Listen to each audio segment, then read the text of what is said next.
Okay, yeah, right. Now, these are our latest forecasts, and they really are our latest forecasts. We've updated them since our February forecasts based on the results that came out in March.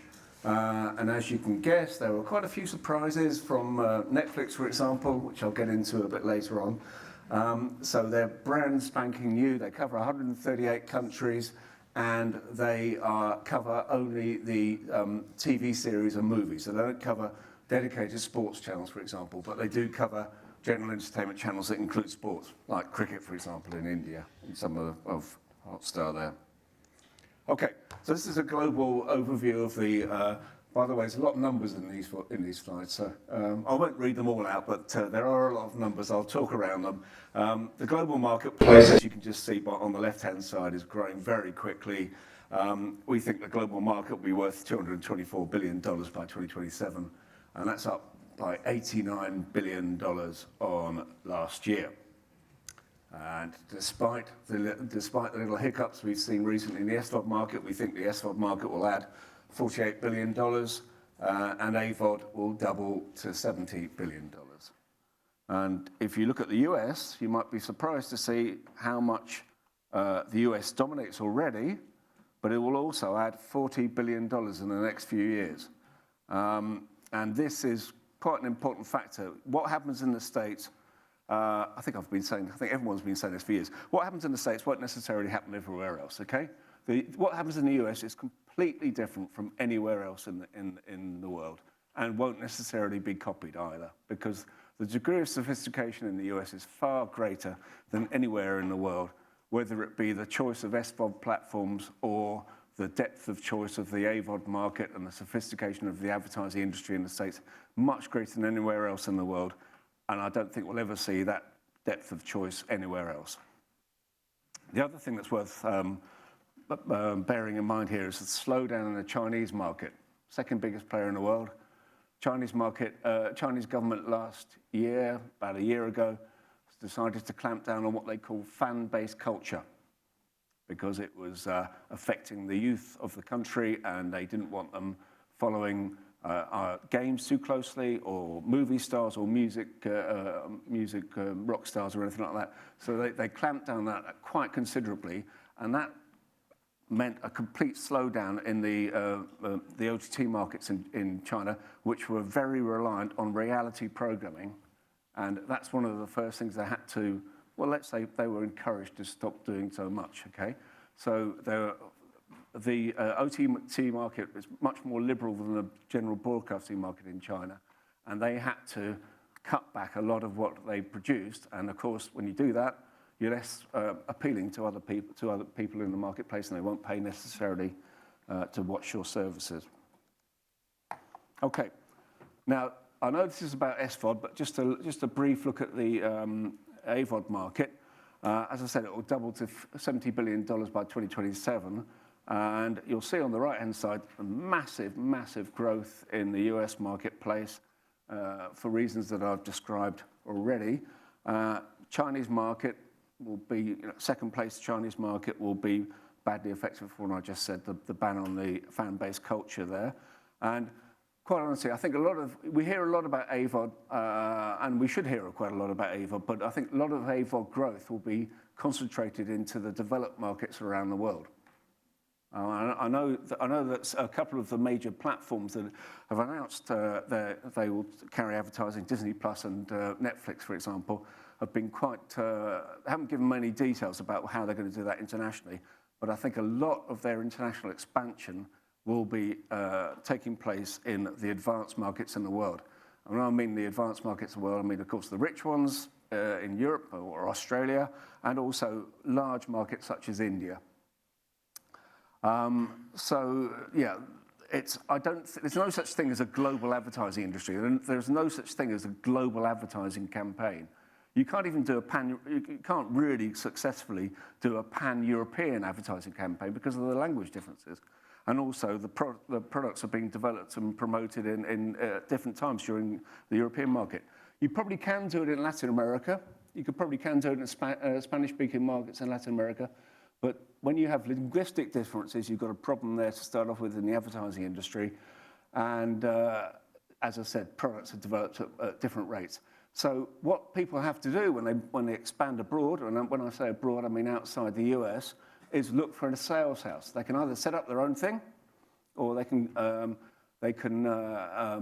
actually get into bed with a local partner. And I think Annette, you asked a very nice question of the Sky guy at the last session, and that was quite revealing in what he didn't reveal really. So I mean, yeah, you have to establish that in every single country, or at least in multiple territories. So it's quite an expensive operation. There are costs attached to that. So you have, if you're going to launch an AVOD platform in any market around the world, you have to make it worth your while. You can't just do a blanket global SVOD platform, which, okay, you have to localize to some extent, but you can't really do that on the AVOD side of things because there are additional costs attached to that. Okay, SVOD. This is the comparison of the SVOD market against the traditional pay TV market around the world. Now, I have great fun trying to explain this difference to non-English mother tongue speakers. It's quite hard to do it in English, in fact, as well. An SVOD subscriber is a home, usually, or an individual that pays for at least one SVOD subscription, okay? So there's a difference between subscribers and subscriptions there. And as you'll see on the left-hand table, the number of SVOD subscribers around the world is a lot less than the number of traditional pay TV subscribers around the world. And even by 2027, there'll still be quite a big gap. Okay? The other thing that you might be surprised at is the number of pay TV subscribers, boring old pay TV, is actually going to increase by 20 million, not a lot, but still going to increase by 2027. Not every country in the world is going to have the cord cutting that we've seen in the States. In fact, very few are going to have the sort of cord cutting we've seen in the States. The only other country I can think of at the moment that's had that sort of widespread cord cutting is Israel. Same problems. Pay TV operators were charging too much. Consumers got fed up. Mobile operators came in and offered a cheaper service, and that's why customers fled there. Okay, so if you look at the right-hand side, the revenue side of things, and I think people were hinting at this before, it's not just about subscribers or subscriptions anymore. You can have as many subscriptions as you can count as you like. It's about how much money you make, all right? So you can see last year, SVOD revenues were quite a lot lower than pay TV revenues, just over half the total. But by 2027, they will overtake the pay TV total but they will overtake the pay TV total. So pay TV revenues are falling, SVOD revenues are rising. Why are pay TV revenues falling if the number of subscribers is increasing? That's all down to ARPA, because most of the pay TV growth will be in developing markets where people pay much less than they do in developed markets around the world. Okay, and just to very, very broadly, by 2027, we think that most developed, i.e. rich countries around the world will have more SVOD subscribers than pay TV subscribers. And very, very generally speaking, the opposite is true in developing markets. The two examples there are India and China. Differences won't be so pronounced on the revenue side of things, but you'll see that they are greater by and large in the richer countries than they are in the poorer countries there. Just to put the US in perspective, 47% of total SVOD revenues by 2027, less than it is now, and 39% of pay TV revenues. Okay, so as you can see from the revenue forecast side of things, the US is the dominant and will remain the dominant country. Look at the growth of the US SVOD revenues in the next few years. Look at China, same reasons, fan-based culture is banned. A lot of the original content on the SVOD platforms in China is decreasing, partly because of the government ban, but also because several of the key players there have got financial problems, have overstretched themselves, okay?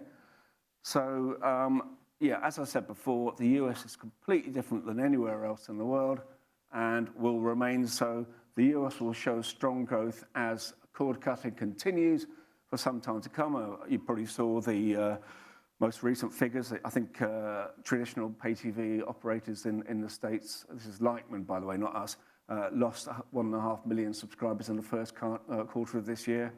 It's not good. It's not going to get good. There are no indications that it's actually slowing down that much or it's going to get better by any means. Okay, here we go again. Subscription subscribers. This is the one that confuses a lot of people, I'm afraid. So we're saying that the average SVOD subscriber will pay for, not receive or watch, but pay for 2.32 subscriptions by 2027. That's up from just over 2 at the end of last year. So the number of subscriptions will increase by 500 million over the next few years. Okay. As you can see, we've measured the chart on the right-hand side shows you the SVOD subscribers as a percentage of TV households. That's the richer countries around the world, generally higher than the global average. Global average by 2027 will be 40% of all TV households, up from 35% last year.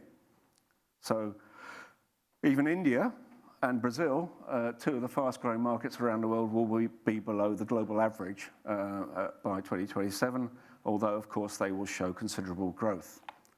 So I'm going quite quickly because I'm very conscious of time. I've got 3 minutes left, oh my God. Okay, all right, here we go.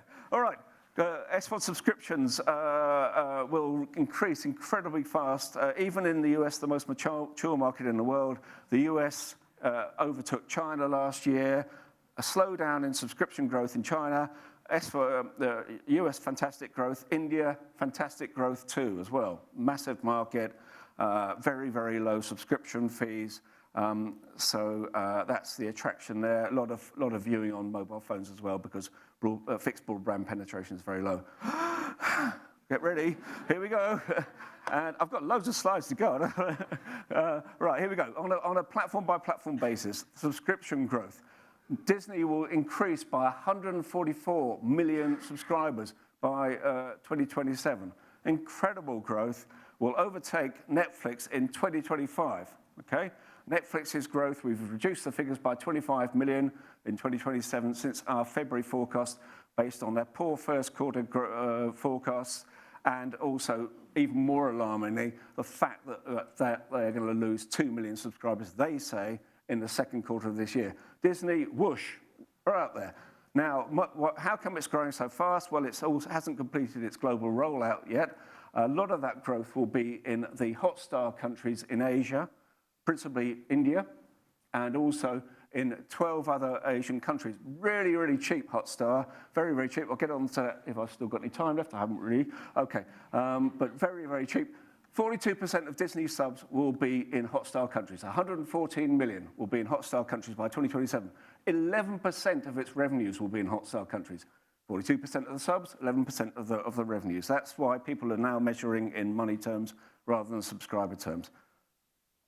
Okay, here we go. Beg your pardon, that's the revenue side of things, beg your pardon. So strong growth in Disney, HBO and Paramount in the next few years. Low growth, but not falling in Netflix, despite the fact we're expecting flat growth for Netflix in this year. It's still going to grow. Most interesting thing here, again, this is subscription revenues only. Revenues for Netflix, $34 billion by 2027, the same, or almost the same as Disney Plus, Paramount Plus, and HBO Max combined. Okay, so it's going to be right out there still, but faster growth than those other ones. Okay, how much time have I got? 52 seconds, here we go. All right, and Disney Plus, you can see here the grey line on the left-hand side, Disney Plus. The grey line is the Hotstar ARPU figures. These are figures from Disney and Netflix, by the way. So you can say, hang on a minute, a Hotstar subscriber is worth less than a sixth of a US or Canadian subscriber. This is why people question. This is why Wall Street analysts question the value of a Hotstar subscriber when they're paying a sixth of what they are receiving from the US and Canada. Again, less pronounced from the way that Netflix provides its figures, but still, lower ARPUs in the developing markets. Netflix has, at the end of last year, its ARPU figures are more than double Disney Plus's, okay? Okay, Jack showed this before, I don't have to show it again. Whew. Here we go. Right, now this is a comparison of the platforms and how well they have developed globally in the next, I've got a red flashing light here, how things are developing globally. Okay, so you can see from Netflix, only a quarter of subscribers in 2027 will be in the US, but they got a nice split of subscribers elsewhere. Disney Plus still very reliant on the US and India, and another hostile country will be in third place, Indonesia. So that shows a reliance there on basically on the Indian market, assuming that they win or they renew the rights for the Indian Premier League cricket. Okay, right, we've talked about that. There you go, there's the growth figure, the blue line. Look at that, 2021 was half as good as 2020. Oh yeah, but 2020 was exceptional, COVID, yeah, but look at the other years. Okay, done that? Right, here we go. HBO Max is very reliant still on the US by 2027, and so is Paramount Plus. HBO Max will not launch in every market in the world, we don't think. We don't think it's going to launch in the 5 Sky countries on its own because that deal doesn't expire until the end of 2025. We think they might do a joint venture with Sky, but I think by 2026, the market will be much more mature than it is now. Launching from scratch, giving up that lucrative Sky contract will be quite interesting. The Paramount Plus figures include Sky Showtime.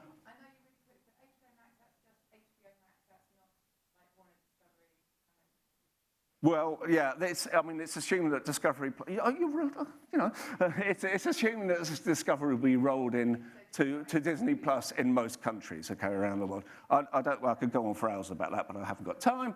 Okay, so the Paramount Plus figures include Sky Showtime, its joint venture with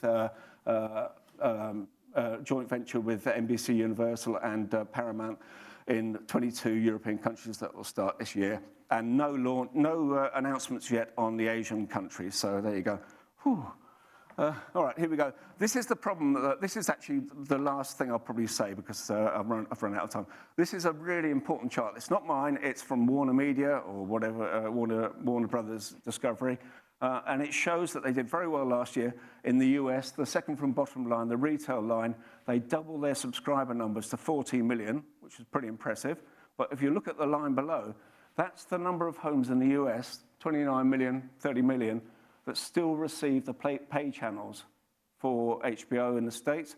That's the conversion job. This is the challenge that HBO has, converting those subscribers from pay TV, and I think it wants to do this, to HBO Max, its SVOD platform, without upsetting the pay TV operators who pay those nice lucrative carriage fees to them, okay? And even the top line there, the international ones, I think they had, I'm going to be carried off. I think they had about 20 million pay TV subscribers outside the US last year. I've got some more slides left, but I've run out of time. Sorry about that.